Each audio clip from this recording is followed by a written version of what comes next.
live from Estopanol End.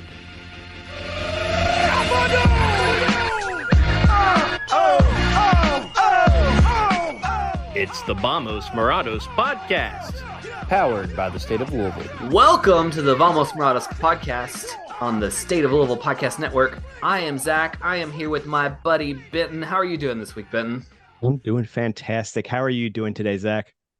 I'm doing great. It's great to host Vamos Morados, the podcast dedicated to Racing Louisville. Definitely the only soccer team playing in the city of Louisville right now. Nothing but wins. Nothing to be sad about. We only got one soccer team. Nope, no losses here to talk about. Just wins here on the Racing Louisville podcast. Oh boy, you know we're going to get into it though, right? We're going to get into it. We're definitely going to get into it. Let's distract ourselves from the abysmal position that Louisville City is in. Ben, what are you into this week? It's not so much what I'm into, it's what I'm addicted to. Now, my ADHD or whatever was wrong with me. I'm very susceptible to like algorithms and all the things that are meant to hook you, right? That's why I feel like I'm terminally online. I'm on Twitter a lot. And for those reasons, I've actively avoided TikTok. It just felt pretty cancerous. I'm like, I don't want to do that. You know, the glory days are gone. Vine's dead. That was the glory days. I don't use social networks where I can't control my feed. Yeah. And so my dumbass recently, for no good reason, I was on Instagram and I'm like, let me click on the Reels tab. Because I never even have the sound on my phone. So I never watch videos on there. And I turned on my volume and I went to Reels. And now I'm a crackhead, just flicking through Reels all the time, sending them to my buddies, just laughing my ass off on the couch. And I'm horribly addicted. And it's exactly what I feared. Now my friends are trying to get me to get TikTok because they say the algorithm is superior. I'm not going to do it. I don't need that many social media apps. And I mean, it's already a time sink. Well, I sent my wife a bunch while I was at work. And she's probably very mad about the fact that she's hard at work at a hospital and I'm working from home saying her videos, some of them which were about you got to see this cat. It's like a household in which a husband works from home and the wife has to wake up early and go into the office. So like it got very meta. Anyway, so yeah, I do that. I do that now. I finally fell in line with everybody else, and I'm watching short reel clips, TikToks. Yeah. They're all the same. I mean, they all go to the same platforms anyway. I'm seeing the same stuff. Yeah, so, I was about to say, I don't do that's TikTok. What I'm into. I watch the YouTube Shorts sometimes, which are mostly stuff people are reposting from their TikTok account. Yeah, it's just one giant ecosystem. It's like memes. They're all in the same place. I can't do the just swipe through because I never get more confirmation that I'm not like a very basic person than when I try to swipe through the algorithmic recommendations, because I just cannot stand 90% of what it tries to give me. And so I generally watch the shorts one at a time, when I see one that I want to watch from somebody I follow. I don't actually flick through them. The algorithm does feed me well. It knows me. It understands me. And I think that's why I can't get into Threads. ADHD. My homepage on Threads is abysmal. It is different. 9 things I do not care at all about, and one thing from a person I follow, and I just cannot live that way. That's very different. I'd like a more experience closer to that of Twitter, right? I want to see the people that I all you had to do was copy Twitter. Just copy it exactly. I mean, I don't know how it's taken so long. It feels like a very easy fix, but I feel like that's a lot of things with different tech things. It feels very easy, but there's probably a lot more to the story. Anyway, I hope they get the ball rolling on that. To do it. The algorithmic feed is harder to make. It's a thing they did on purpose. So I hope that they get that closer to Twitter experience so we can all start that great migration and I can just leave Elon's stuff. I guess I'm just stuck waiting for a Blue Sky invite at this point. I put in a request for that a while ago, but at this point, it seems like Threads is the heavy front runner. I guess. We should abuse our platform again. If anyone that listens to this podcast has a Blue Sky invite and wants to see our wonderful content on Blue Sky, then hit us up. So, yeah, I just went ad nauseum about how with a Blue Sky invite. Yeah, I just talked at length about how I'm a social media addict, so you might as well get me on there too. with this like closed, like invite only trial thing they're doing, they're just like leaving money on the table right now. Oh yeah. I mean, I think that honestly, I think the ship's kind of sailed there. Like it's threads are bust at this point. It really feels like. I ain't moving to threads till they give me the chronological timeline. Apparently it is coming, but we'll see. Again, felt like a simple fix, but who knows? And lists. Yeah. Yeah. All right. Let's not go down this like and looser social media, than Instagram political rabbit hole, superior platform. Zach, what are you into this week? Okay, so we're gonna go for a twofer because I was so equally into both of the TV shows I've been watching this week, and I couldn't pick. So I have been very into My Adventures with Superman, the new Superman cartoon. There's only like 4 episodes. I didn't know there's a new one right now. Oh, okay. Very new. Yeah, it's very, very new. It's animated by Studio Mir, who did Korra, Legend of Korra, the second Avatar show, and they also did one of the Star Wars Visions shorts on the most recent season. If you see the show, you'll instantly recognize their style. Like they're a Korean animation house, but it's really good, and it's kind of focusing like less on Superman specifically, and more on. It reminds me of like the old. There's the Lois Lane in the Jimmy Olsen comics is like Superman's buddy Jimmy Olsen, which kind of followed Superman through the eyes of the people that hang out with him. That's an interesting concept. Kind of got that vibe. It's also he's like just moved to Metropolis and is very young. Like when the show starts, he's not even Superman yet, so it's like a very young Superman. I've really enjoyed it. It's got good vibes. It's very fun, and the animation is good. So about a good 30% of each episode is just Superman and Lois blushing at each other. It's very anime. It's my anime boyfriend, Superman. When they sigh, do they have the little like mushroom sort of thing coming out? Remember that in Pokemon? Just about. I mean, that's the vibe. And then a completely different, although I don't know, this season has given me like warm and cuddly feelings. The Bear season 2, I've been very, very into. It pulled off a really amazing thing because I really, really liked the first season. And when it ended, I was like, well, they finished that story. I don't understand what they're going to do now. Like, it seems like there shouldn't be another season of this. And they've gone in like tonally almost a completely different direction this season. And I think I like it even more. And also like it plays off the first season really well. Did you watch The Bear at all? No, I've heard of it. Okay. It's like about like a chef or something like that's about the extent I know, right? His brother dies and he inherits like his brother was running the family sandwich shop in Chicago. And so he's like a classically trained, like fancy restaurant chef now running this like hole in the wall sandwich shop. And it's very the first season is very, very stressful and everyone's always yelling at each other and everything's always going wrong. And it's like kind of exhausting to watch, but also pretty funny.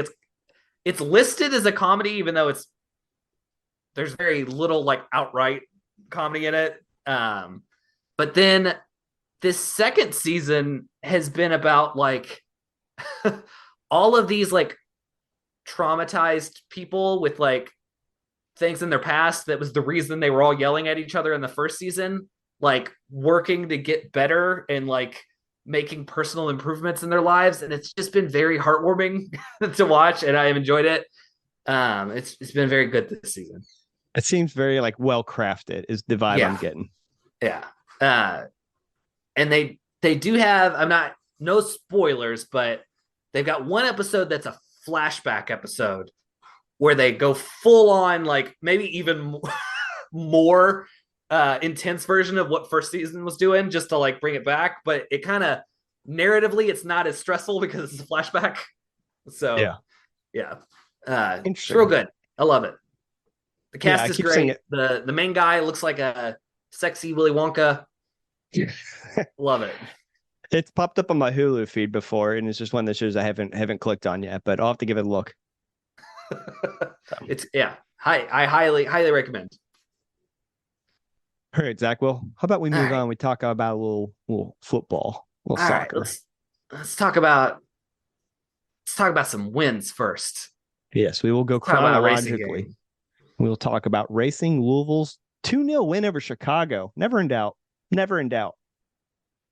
I went into that. Not only never in doubt, Chicago was kind of lucky it was only 2-0. That game could have been 3 or 4-0.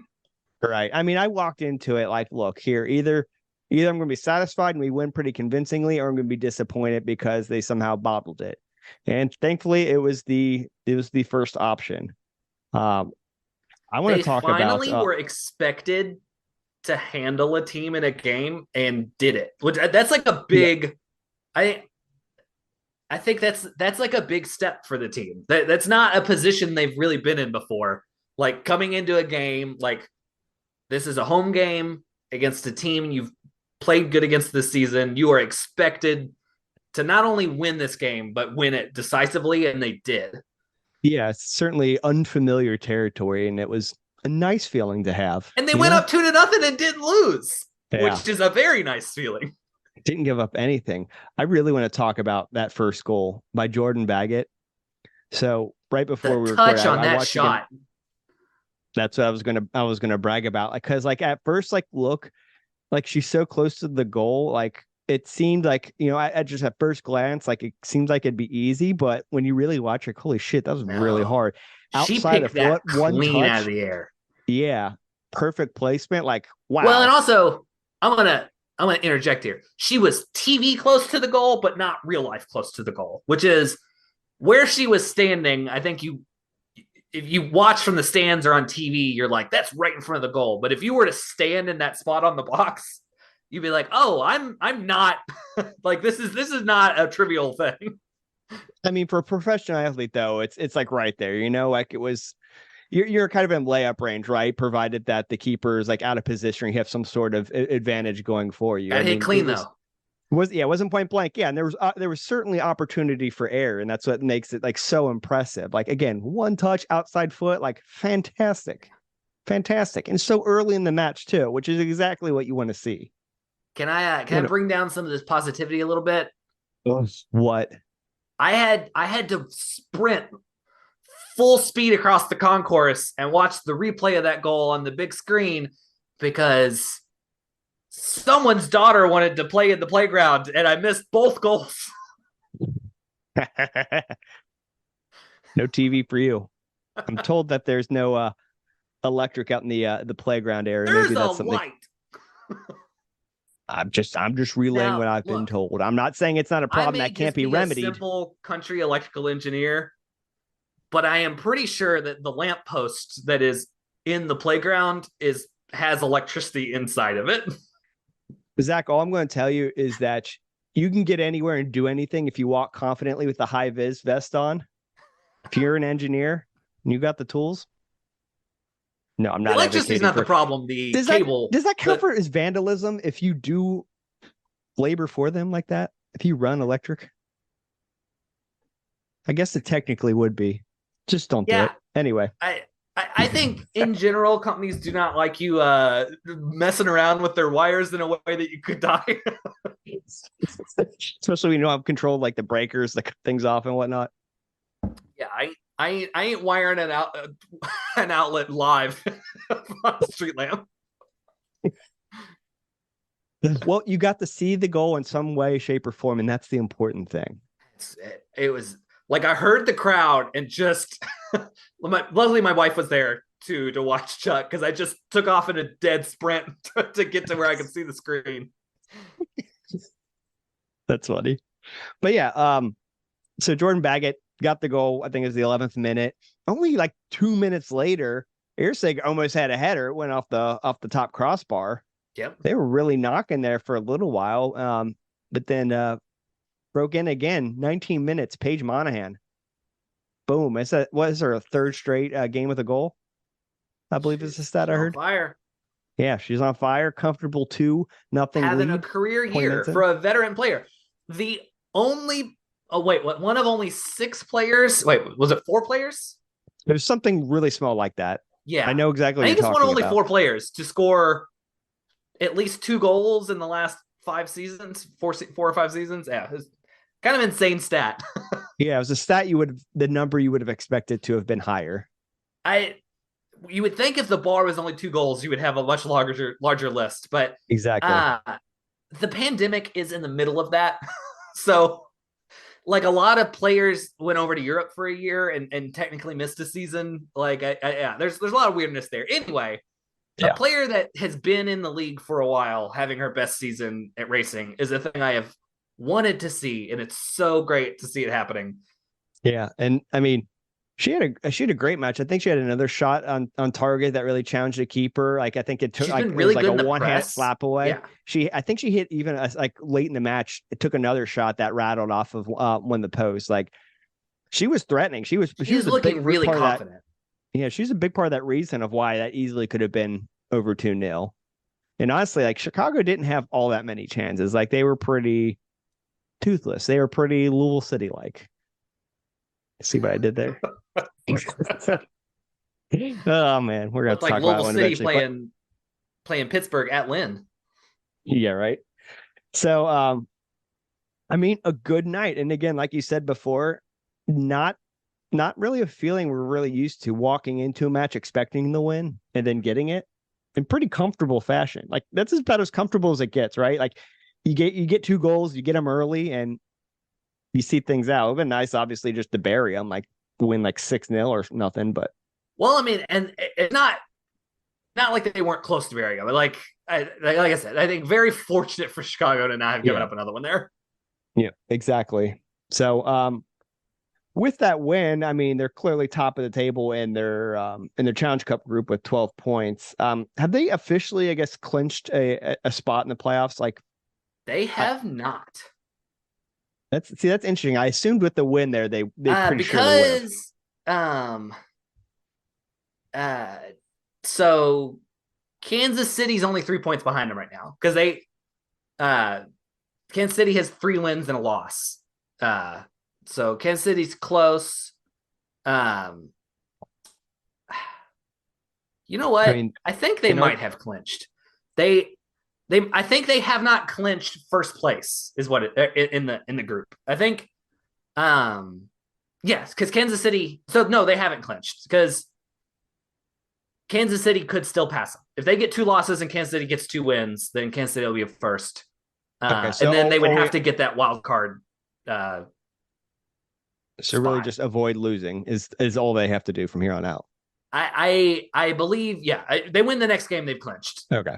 I figured they would have made a big deal about it online, about them clinching had that happened. And I didn't see that. I going into it, I'm like, I didn't look at the numbers. I'm like, I'm pretty sure that they'll clinch with the win, but obviously that was incorrect.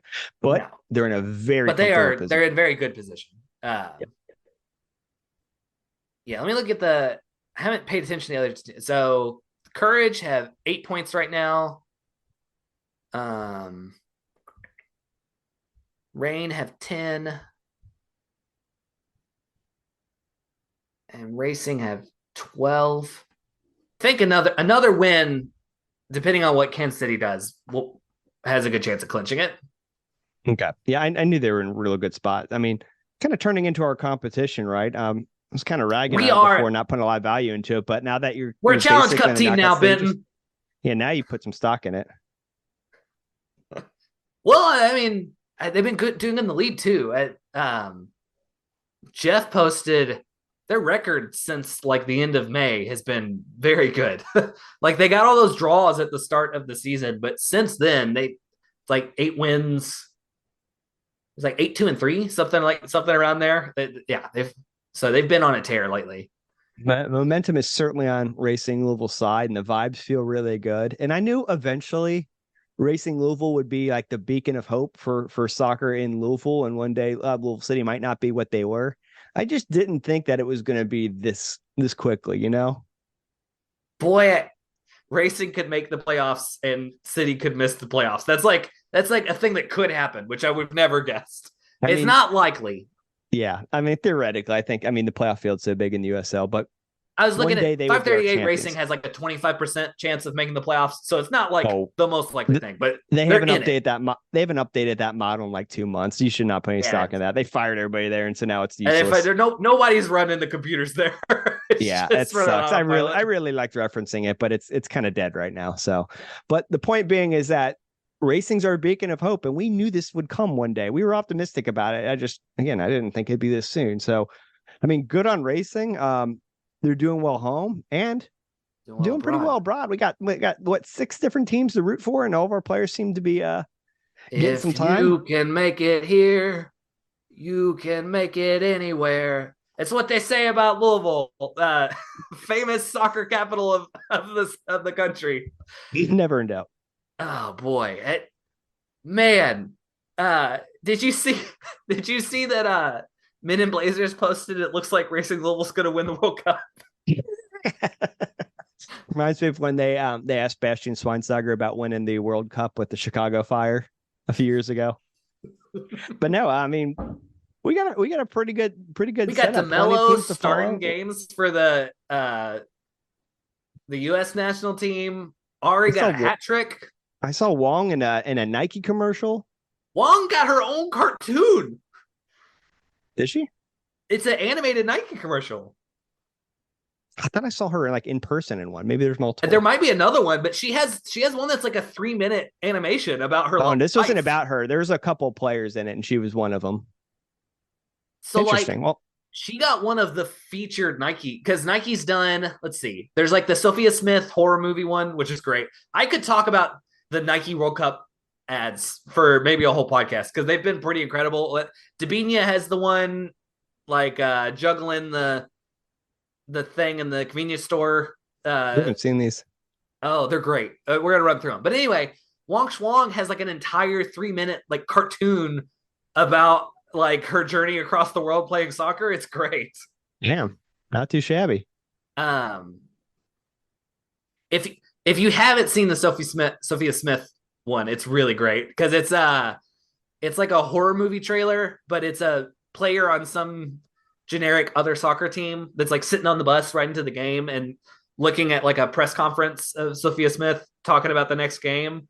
And then like she looks like directly into the camera through the phone and talks directly to the player. And then like there's like flashes of light and like Sophia Smith pops up behind her and she's like sweating in the locker room. Yeah, it's pretty great. I'll have to check them out if it doesn't come up. I think we have a match coming up for the US, so hopefully maybe we'll air during that one. There's also been a pretty good did you see the one for the French national team where they starts out with a bunch of clips of the French men's national team, like a highlight reel.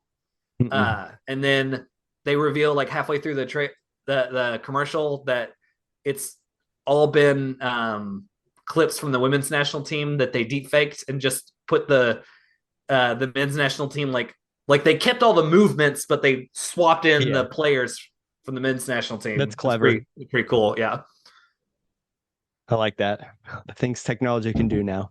But yeah, I mean, point being, things are going well for Louisville all over the place, getting all sorts of attention.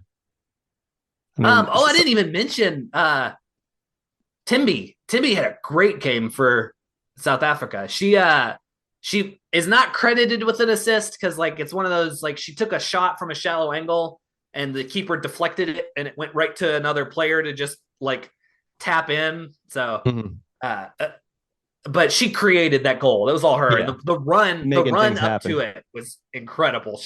She started about 5 yards behind the defender and got to the ball like 5 yards ahead of her but Timmy's playing good. I was kind of sad we didn't get to see Chidiac in the Australia opener, but it's a long tournament. So yeah, I kind of figured she was a shoe-in for starting things, but maybe it's kind of like, it's a lot of games in a short amount of time, so you have to juggle the roster around on all these teams. But it's been not overthinking it. This is the most fun I've had following a World Cup, just because there's so many racing players to keep an eye on so many different teams. Like any given night, there's at least one game that I care about on. You have a reason to be invested, which is pretty cool. It has not helped my already abysmal sleep habits, though. I'm a tired all of these person. I 2 can't. and I 3 can't be a.m. doing games. those things. So I catch the stuff when they're kind of within reasonable hours, or see highlights as they pop up. I don't get as invested in the international games and the World Cup and whatnot. I don't know why. Plus, we still like the get club some. team better. We get some decent time games. Like the women's national team game was at 8 p.m. Or Yeah. 9. Was it 9 p.m., which is not too bad. Yeah, those are the kinds I'll pretty surely catch. Crushed the Messi debut, which I love to see in the ratings. I think What pulled were those numbers again? I think it's 6 point something million for the women's national team game and like 1 point something for the Messi game. I think the caveat with that is, aren't the MLS games on like a streaming service? I don't know about I think they. I don't know or on if Apple the TV. League Cup was Apple TV. Yeah. So I don't know if I'm sure that brings those numbers down been a little bit because Apple's never going to release what the actual numbers were. But still, that's their own damn fault. Yeah, that's what you get for putting it behind a paywall, you know. But anyway, so things are good all around in Racing Louisville land. And that's where we're going to end this episode, right? We're not going to talk about anything else. There's no more soccer to talk I don't about. remember any other games to talk about this weekend. I think we're good. End on a happy note. Now, what we are going to do, we're going to cut to a commercial break. Then we come back. We're going to rip the Band-Aid. And we're going to talk about Louisville City and all the happenings there. See what's going on. See if we can figure it out. Probably not, but we'll talk about it. So stay tuned. We'll catch you on the other side.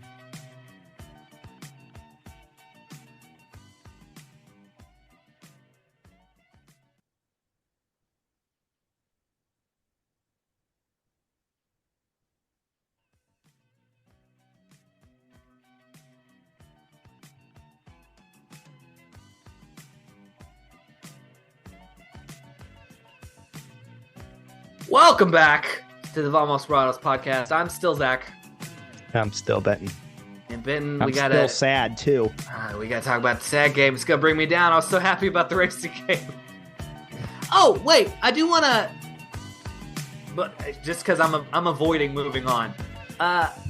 Props to the league on the way they've done this World Cup schedule, because I think getting these Challenge Cup games while the World Cup break is going on is like a great way to do it. Because one, all these World Cup games are at 3 a.m., so it's not like you're directly competing with them. I think it helps you capitalize on some of the interest from the World Cup because there are games going on that you can check in on. I think I'm a big with sports, you want that rising tide lifts all ships. Just like people interested in your sport is good for your sport. It's not a competition thing. So but I also like that for like health of the competition reasons. I'm glad it's not regular season games going on right now, because you don't want to play a bunch of regular season games with all of the best players in the league missing. So I think doing the Challenge Cup right now is like a perfect way to handle that. Yeah, I mean, I think we talked like early in the season when we kind of heard about this format, how we were optimistic about it, and this is what I said I hoped would happen last year. So I have to say that I'm happy about it, and I think it's good because this is how I said I would have done it if I were in charge. Again, I don't put as much stock into the Challenge Cup, but this is a great use of that time and to keep things going. Yeah. So ultimately, it's a net positive. If anything, like if the Challenge Cup just stays around as a thing to do during the World Cup, that's great. Like I'm all for that. Yeah, I'm not mad about it. I mean, I don't hate the idea of a secondary competition. It's just if you're not if you're not switching to like a fall to spring calendar, this is the best way to handle that, is to have Challenge Cup going on. God, I hope we don't do that. All right. God, I hope we don't do that. All right, Ben, we've avoided it enough.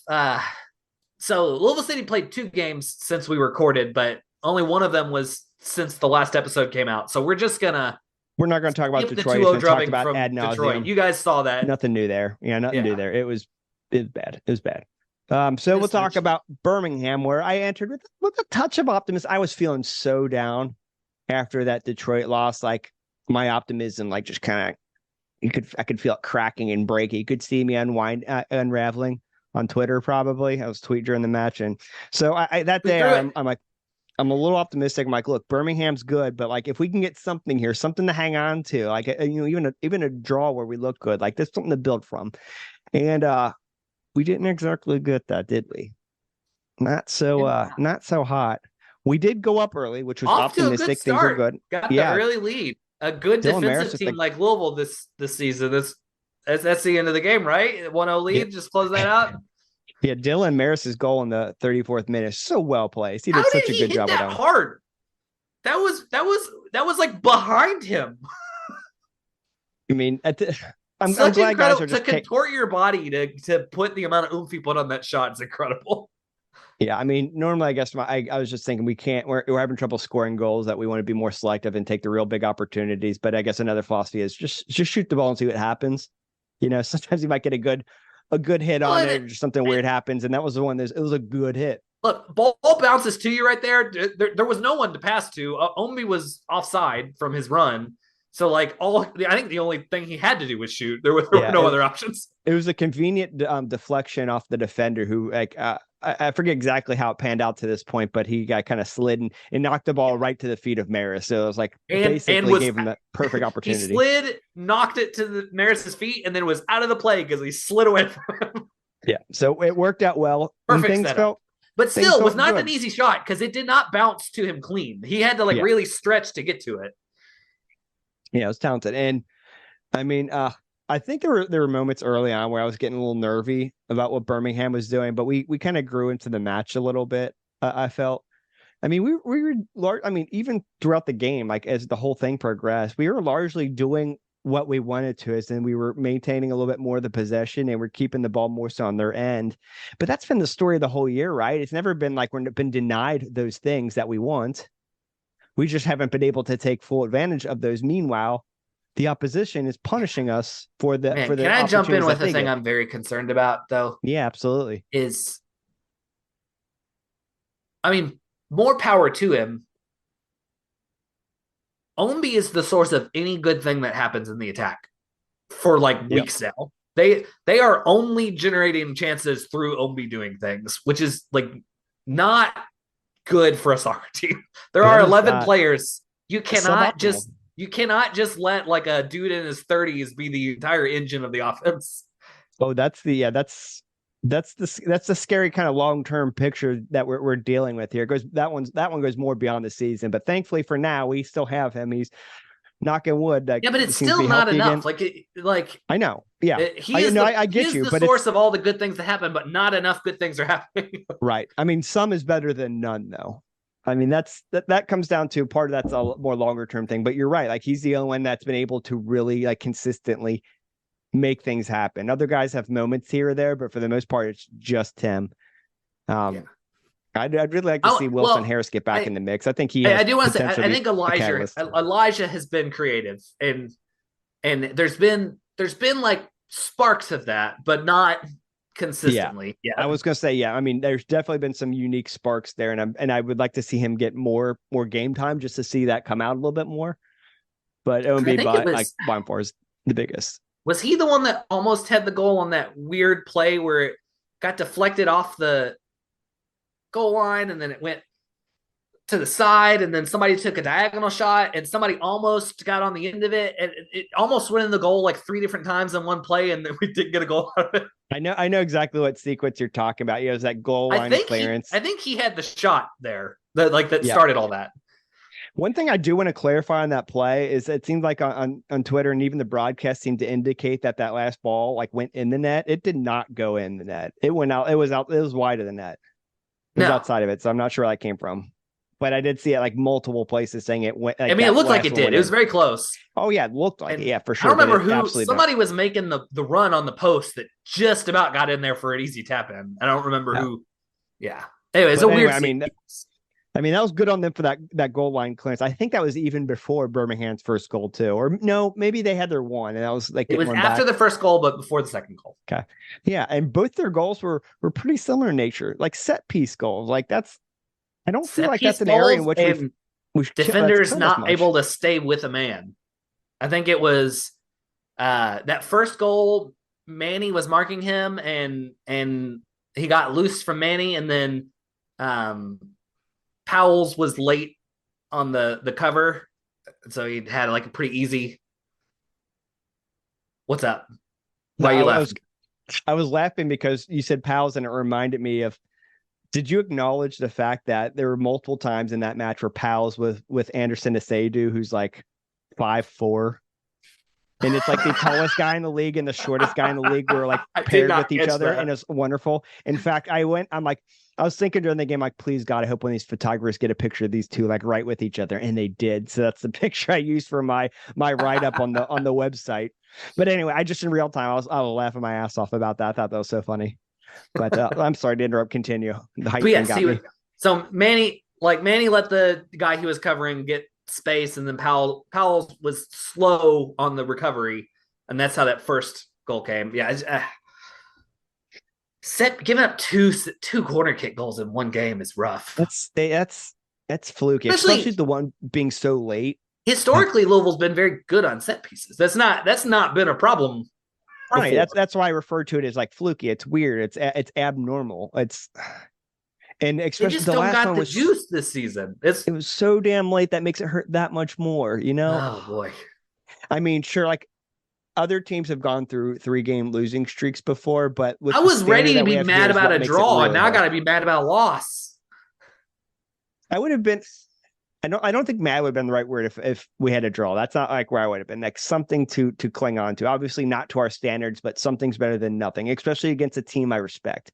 I kept saying beforehand, I think Birmingham was better than the 6th place that they were currently in the table, and they're starting to climb a little bit. But I mean, we are now at 3 straight losses. We're down to 6th place. I mean, we're still in the playoff picture, but I mean, it's comfortably in the you're going to play every game away kind of spot, you know, and it's a bad feeling, and it's just not to our standards. I mean, what do you do? Like, what is the only thing is the fix here? I guess so they're in 6th right now, but it is that 4th through 7th is tight. It is 30 points, 29 points, 29 points, 28 points. So yeah, it's a toss up where they fall in that range. So you got a little more space. Top 3, Pittsburgh's got 38, Charleston's got 36, Tampa Bay's got 35. So you got like a group of 3 up top, and then 4th through 7th are all tight, and then 8th through 11th are all real tight too. So kind of got it's like the East. Oh, and then Hartford by themselves at the bottom. The East is kind of in like 3 groups right now. Yeah, and we're not the City's top dogs in the middle that of the group used to be. We're not used to that. I actually did the math. I was curious. So we have 14 games remaining. I'm like, all right, what if we win out every game? That puts us at 71 points. Like, and points per game wise, that's below where we're at last season. So like, there's already like no hope of reaching where we were last season. Even we had some weird freak miracle. Didn't we predict like 68 or 69 points in the probably. Yeah, and I mean, honestly, at the information we had at the time, I would have done it again. You know, this just feels so unprecedented and so weird, so unexpected. And I kind of wrote this link. I was just trying to speculate, like, why are we in the spot that we are? / like, how can we fix this? And I think a lot of the narratives that have come up are injuries, age, tactics, and mentality. And I mean, ultimately, I think the answer is some permutation of those. However, I'm not inclined to think age is one of the predominant factors. And heck, I think tactically is not even one of the biggest problems. Like, it really comes down to. It really comes down to the injuries and mentality. I mean, to some extent, yeah. But like, when I think about like what's been our problems, I keep having these flashbacks of like these open opportunities that the team has just whiffed time and time again. The one that really comes to mind was at Detroit. It's like 12 minutes in, Cam had a really great shooting opportunity early on and just skied it over the box. Like, I'm not saying he would have scored there, but I mean, you got to put something on target. My pushback there though is I would be more inclined to say that if they were in a position where like there was a big difference between their expected goals and what they've scored. Like, oh man, they're just not hitting their shots, but they're not getting the shots, which I consider a tactics problem. I mean, to an extent, yeah. And that's why I'm not totally discounting that. Yeah. And I mean, the thing is that Coach Cruz has been actively trying things, but part of the problem, I mean, we've seen a number of different formations in the past few matches, and I don't know whatever their instructions they may or may not have received, but the other problem that feeds into this is that injury part and not being able to have a consistent lineup. You know, you don't know who's going to be healthy, who's not. Like we've had a long injury list, and I appreciate the club's transparency. Can I put forth a theory? Go for it. Yeah, we're here to speculate. So, the age gets thrown around, and I don't think, in the general sense, that is what it is. But I do think what is specifically going on this year is, even though we've retained a lot of people from last season, this has been like a transition year for the midfield. I think specifically the midfield lineups, like there have been some key, I think, departures and just players aging into playing fewer minutes, where I think the midfield has actually been in a lot of flux over last year. And I think that is the source of a lot of the troubles. Yeah, no, I totally agree with that. And I think part of it, I think Paolo's a little older and not playing as much. Corbin is gone. He was a big contributor last season in that midfield. They have youth there, so it's not necessarily an age problem, but it is like a guard is changing there, and I think we've not quite picked up where we left off.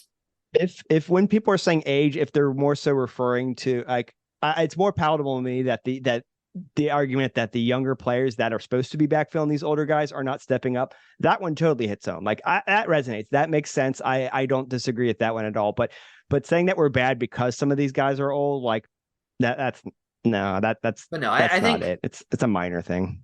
We lost a lot of the minutes last. One person retired.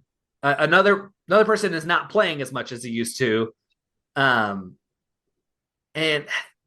Gibson's had a couple of real uncharacteristically bad games. And oh man, I don't know if you want to say that's age. Like he's not young. I don't think it's a across the board problem. It's not like we're getting chances and not putting them away. We're just not getting chances in the first place, which makes me less likely to blame that necessarily on the forwards and more of like we're having trouble moving the ball up in the field and creating those opportunities.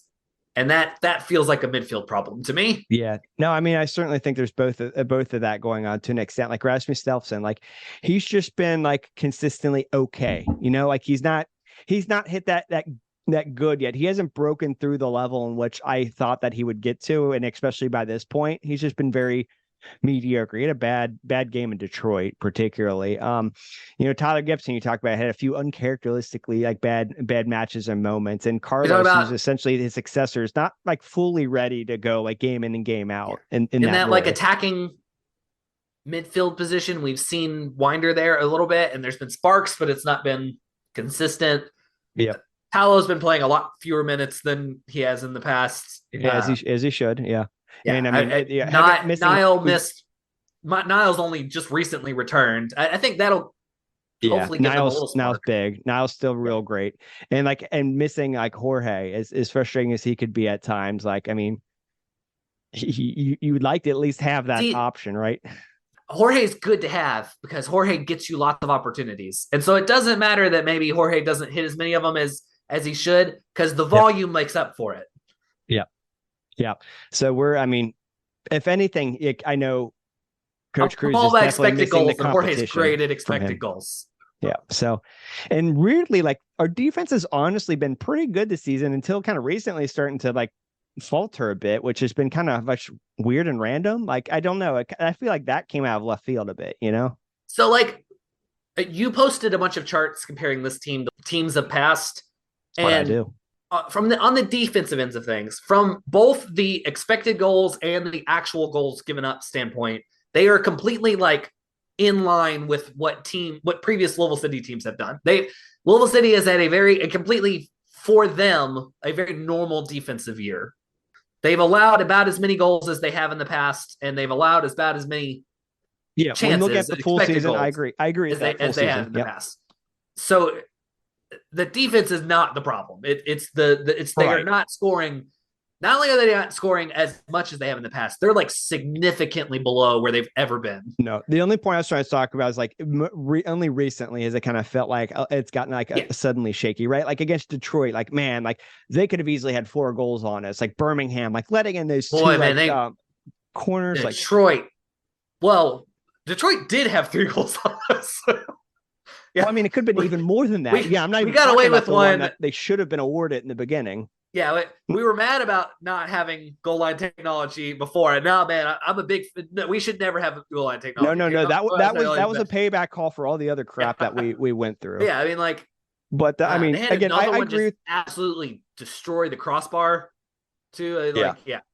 We don't need to talk about that. One was particularly bad, but like Birmingham just wasn't like I was hoping we would get something, some little sliver of hope to grab onto it. Instead, we got the complete opposite of a goal after 90 minutes to kill us. The stat I saw that's probably the most indicative of the scoring was: did you see that halftime at that game? That's only the 5th game this season that they've led at the halftime.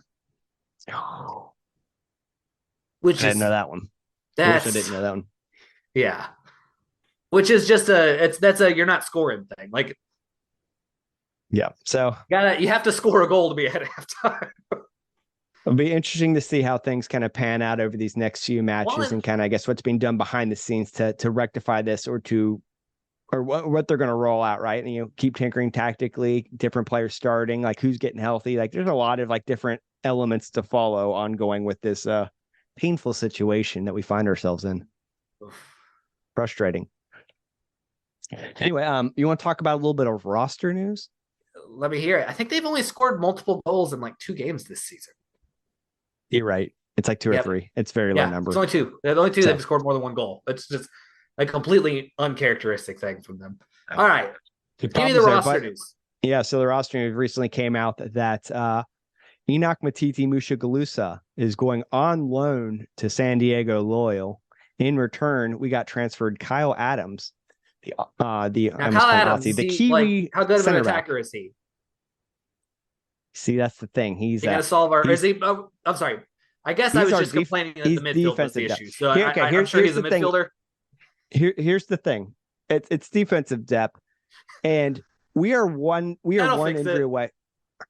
We are one injury away from disaster at that center back position. So I get the need to rectify there. And that was something that they've been actively looking at for a little while now. So, I mean, counterpoint. We're in the middle of disaster at the other 2.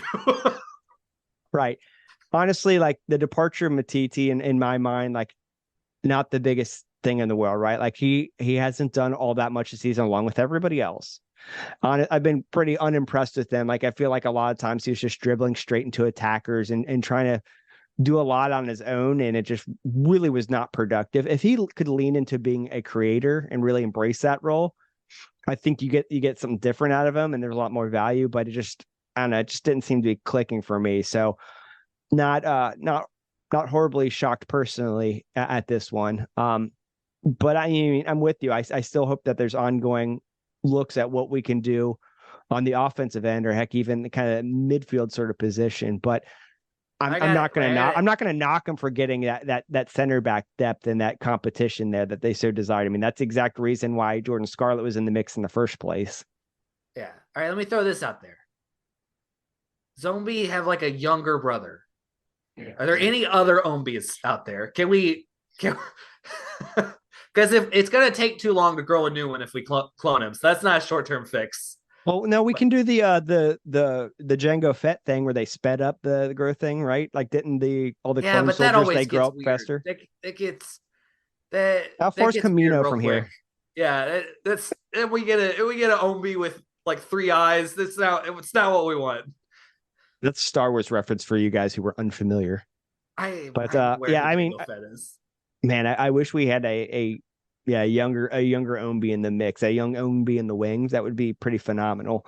And I can't imagine they're not at least looking, like whether they're serious or not about moving things forward. Like they got to put their ears to the ground and see what's out there, especially with what's going on. I mean, they secured the transfer with Josh, and they got some money from that. I can't imagine they're looking just to spend it all like right away. It's probably more of like you spread that money out for things, but like I did want to point out an interesting thing about that trade, which you may have already covered, but I was thinking of a joke in my head, so I'm sorry about loan that. and transfer element. Yeah, so that's kind of odd. You don't see that happen often. So it's a loan from Matiti, but it's a full-on transfer for the Aussie. I wonder if there's things like where Louisville City's maybe still covering some of Matiti's salary. Meanwhile, we're taking on all of Kyle's, or some sort of weird like thing to balance it out there. So I don't know what the story is with that. I mean, they obviously don't disclose that stuff, but there has to be more to it. But either way, that's what it is. We theoretically still have Matiti's rights for 2024. I believe it's an option. Because I'm actually not as down on him as you. I think after Omby, he's like I know he does have a tendency to just drill into the teeth of the defense sometimes, but also like he's basically been second in making things happen behind Omby. It's a deep second, but yeah, I don't know. I feel better that he's gone. I mean, I was at the point where I'm like just let's play one of the younger kids and just see what they have in that role. Do we have somebody that does that? Like, let's just give them a shot. So I don't know. And again, business things are being done. I know people are going to be expecting more of a attack oriented acquisition, but this was a need. This is a need that was stated a while ago, and I remember people actively complaining about like needing depth like that. So yeah. I mean, the depth was an issue there. Won't knock him for it. And again, personally for me, like Matiti departing, like maybe him playing elsewhere for a little bit will do him some good. See a little bit different perspective and maybe help shape him a bit. I don't know. We'll see what happens, but it is what it is. All right. Zach, what are we missing? What have we not gone over yet? I think we covered. I'm trying to take a look and see what matches we. Oh yes, obviously the next big one for Louisville City is the Fill the Fam match. That's actually a good talking point, because what a perfect opportunity to turn things around. Get a win over a rival, not only at home, but one with hopefully like some sort of record attendance, whether it's for the season or ever. Like that would be a great catalyst to get a nice run going. Do I have confidence that's going to happen? I plead the fifth, but I mean, that's an opportunity. So that's how I'm looking at it. I'm trying to look at it optimistically. Like, wouldn't you be excited? Like, wouldn't you be excited as a player? Like, you're not doing well as a team. Like, things aren't well, but like, you got a rivalry game coming up, and there's going to be a ton of fans there, like more than normal. If there's anything I'm actually familiar with as a player, it's losing multiple games in a row, and it's hard to get excited about anything after that. I actually have firsthand experience with this one. But we never win is the thing. We weren't used to being winners before. That's a good point. I think I would be more sad if we won at some point. And the point is, I'm taking a look at this Fill the Fam opportunity with Louisville City as a chance. We do have an update. Zach has been moved from out to questionable for next week's game in the Old Man League. Hey, there we go. Positive health trends. That's what we like to see. Reduce that injury list here in Louisville, which has been quite long. Hopefully that will come down too. Oh boy. Let's see on that. Do we have any sensu beans that we can give the team? Those little like pods. Like what were those in Dragon Ball Z where they're floating in the liquid, like the back to tanks or something like that? I'm making up a word. The sensu bean was the bean. But the one like where Goku was in the water and like kind of restoring his health on Namek. Oh yeah. They have so the back to tank is Star Wars. You've gone back to Star Wars. Oh, okay. That did sound Star Wars-y. That's what when Darth Vader goes back to his creepy castle house, he just sort of sits in that tank. And Boba Fett did that in the book of Boba Fett, right? Yeah. He had his little pool thing. I think Luke, doesn't he hop in it after he gets his hand cut off? I don't know. But anyway, It's back to tank. It helps you heal. It's a Star Wars thing. We're making all sorts of nerdy jokes. Opportunities await Louisville City. Have to turn around sooner than later. Otherwise, we're up a creek without a paddle. Kind of feels like we're that way already, but there's still time, theoretically, just not a lot of reason to believe that it's going to pan out well. That's all I have to say. I feel better if the numbers were better. Yeah. They certainly don't suggest. I'm used to being, changing because sides. Louisville City has always been so statistically dominant, I'm used to being in the position of being like, hey, the results haven't been there, but like the process is good and they'll get the wins if they keep playing. Yeah. They keep playing like they're playing right now. They're not getting wins. Yeah, I mean, coming off of last season too, it's just The such way a they're playing stark has difference. to change, which is not a position they've really been in before. I mean, I trust in Danny's knowledge of the game. Let's see if he can come up with A, good game plan, and B, imprint it on his players' heads to play that way. Because if there have been like a change in actual style, not just like formation and whatnot, it hasn't really translated. Like it still feels like run up the flanks and cross and see what happens a lot of times. Yeah. So I know I'm probably greatly oversimplifying it, but that's what it still feels like. That's what we've done in the past. So yeah. I also just wonder if continuity is working against them a little bit this season too. It's absolutely. just like everyone knows how to play against them now. Like, yeah. I thought you meant in terms of not having the players. That too. Yeah. I wonder if it's getting just figured out. Like, sort of, there's like trends and things ebb and flow in soccer, and I just wonder if the league has adapted to the way that Louisville plays, and it's just not. It's not the adjustments the other teams had to make have been made, and it's just like the way that they play is not a winning formula anymore. I don't disagree with that. I figured that day would come eventually. Yeah, just didn't know. It happens. You have to change or you're stuck. So a multitude of problems and a multitude of potential factors. We will see if they can figure it out. But Zach, we are running up on time. I don't want to keep eating up people's time in their feed. I want them to be able to move on to other podcasts like Butchertown Rundown or what other soccer podcasts are out there. So thank you all so much for tuning in. My name is Benton. I'm Zach. This is where you say you're Zach. We'll be back, and hopefully we're going to be talking about multiple wins. You can find us on Louisville X. Winning.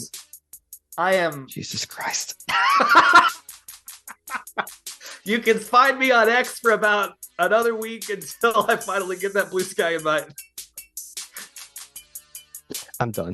Thank you guys for tuning in. We'll talk to you next week. I'm putting a note here. This is where we're ending at 58 something. X gonna give it to you. All right. Bye, y'all. Okay.